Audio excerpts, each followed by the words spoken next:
social del momento que, a mi humilde parecer, vive la Iglesia a partir de Francisco.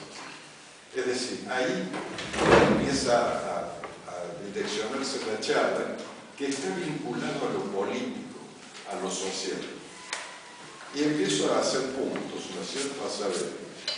Es indudable el clima de masiva aceptación que logra Francisco en sus apariciones, con sus consignas y anuncios, ya sea refiriéndose a las reformas que hay que hacer en la curia, o en su tierna manera de acercarse a las personas, no solo desde el discurso, sino fundamentalmente de sus actos.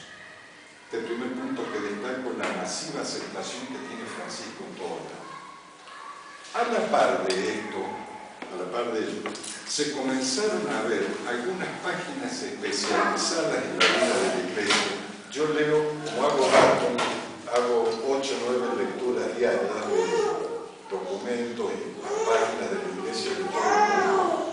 Y de eso saco cosas para Datum y saco algunas ideas para asesoramiento político sobre el momento de la Iglesia. A la par de ello, se comenzaron a ver en algunas páginas especializadas en la Iglesia comentarios muy opuestos a lo que va presentando Francisco, con una extrema virulencia, donde no le faltan calificativos al Papa como hereje, cismático, marxista, destructor del depósito de la fe, adscrito a la teología de liberación, entre otros calificativos.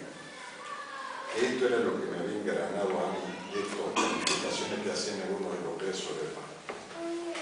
Páginas que se definían a sí mismas como defensoras de la ortodoxia doctrinal de la Iglesia, han cambiado en filo sedevacantistas, con interpretaciones muy hostiles a Francisco. ¿Cuáles son los argumentos que usan esas páginas? De todo tenor. Vemos que han aparecido numerosos doctores en ortodoxias varias que pontifican sobre doctrina, preceptos, liturgia, historia, etc.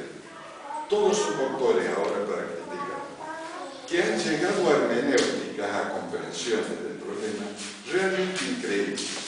Es interesante ver, por ejemplo, las hermenéuticas a las que llegan sobre la pobreza, donde la única que aceptan es, por supuesto, la espiritual. No hablemos de la otra pobreza. No, la única que estos autores que están opinando en Europa sobre Francisco, la única que aceptan es la pobreza espiritual. La otra, es lógico, le digo, pensar que algunos tratan de hacer su negocio, intentando provocar un deslizamiento de algún distraído hacia posiciones fuera de la Iglesia. ¿A qué me refiero? Al sedevacantismo, a los seguidores de Lefebvre. Yo cuando voy leyendo toda esta cosa en Europa veo que hay gente que empieza como a no sentirse cómodo de la Iglesia y aparecen tipos opinando que me doy cuenta que no son católicos de la Iglesia, son sedevacantistas, lefebvrianos, muchos están poniendo ficha. Ante ello cabe que nos preguntemos: ¿es Francisco el responsable de cuestiones como la fuga de fieles que atraviesa la Iglesia? ¿Es Francisco el responsable de que se vaya, como se me está yendo en Europa, la gente de la Iglesia? ¿Es Francisco el responsable de la alta edad promedio de los sacerdotes que hay en el primer mundo en Occidente? La edad promedio de los curas en España está en los 67 años. Promedio. Miremos la edad de nuestros curas en España. ¿Es Francisco el culpable de la falta de vocaciones que hay en el primer mundo? ¿Es Francisco el responsable del aborto como medio de control de la población? ¿Es Francisco el relativismo que condujo, el relativismo que se ha apoderado de Europa, que condujo una fe a la carta? El relativismo es: yo acomodo mi fe de acuerdo a mi situación, lo pregunté yo, ¿es Francisco el que provoca el abandono por cansancio cultural de comunidades cristianas que dieron historia, testimonio y ejemplos como España, yo hago todas estas preguntas y contesto yo mismo. Tenemos que estar de acuerdo en que no es su responsabilidad. Todo esto venía de antes. Todos estos puntos que yo pregunto son todos prefranciscos. Más claro, creo que los cardenales electores buscaron a un papa para que cambie el curso de la decadencia de la Iglesia. Fundamentalmente que se manifiesta en Europa. Y vaya que lo consiguieron el candidato, vino del fin del mundo. Hay algunas claves, yo sigo en la lectura sociopolítica, ¿no? Hay algunas claves que nos pueden ayudar a entender el pensamiento del Papa Francisco. Francisco no cree que esta sea una época de cambios. Él cree que es un cambio de época, que es absolutamente distinto. Una época de cambio en la que uno ve que es tiempo de retomando temitas, mejorarlos, reordenarlos, analizarlos.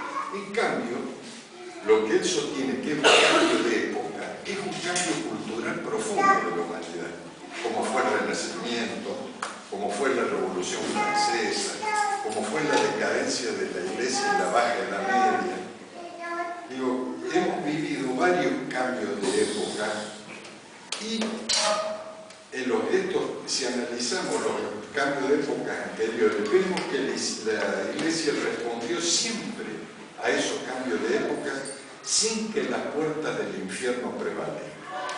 O sea, la Iglesia supo encontrarle la salida, no se fue del plan de Dios y hizo los cambios que la realidad estaba requiriendo.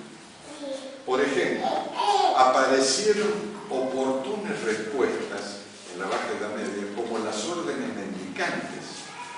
Las órdenes mendicantes, por antonomasia, las más conocidas son los franciscanos y los dominicos. Cuando se empieza a desaparecer esa mirada de la Edad Media, la Iglesia aparece con esta nueva respuesta que son las órdenes mendicantes. Cuando aparece la contrarreforma de los protestantes, el cambio de lo que fue el humanismo, con volverlo a poner al hombre como centro de la historia y todo, la Iglesia aparece como respuesta con la compañía de Jesús.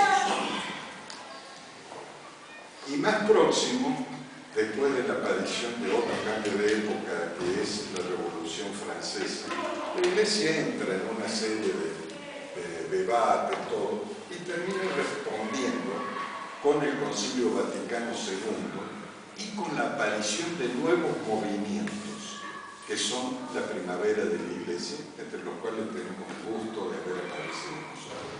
Esta es una nueva respuesta para demostrar que siempre que hubo un cambio de época, la Iglesia respondió. Respondió como debía responder, no se enganchó en modas, espera el tiempo que las cosas se decanten y ahí aparecen sus respuestas. Que la última respuesta es la de la primavera de la Iglesia, como nos definieron, que son los movimientos como el nuestro, con el rol activísimo de los laicos. Otra pista para el análisis a Francisco puede ser ir a la periferia geográfica de la Iglesia. Esto significa un cambio muy profundo en la mirada eurocéntrica, o sea, una mirada centrada en Europa, que caracterizaba hasta ahora a la conducción de la Iglesia. Una mirada que se agota por las realidades de una Europa que se ha rendido a lo políticamente correcto. No se anima a la Iglesia a ser más desafiante en Europa.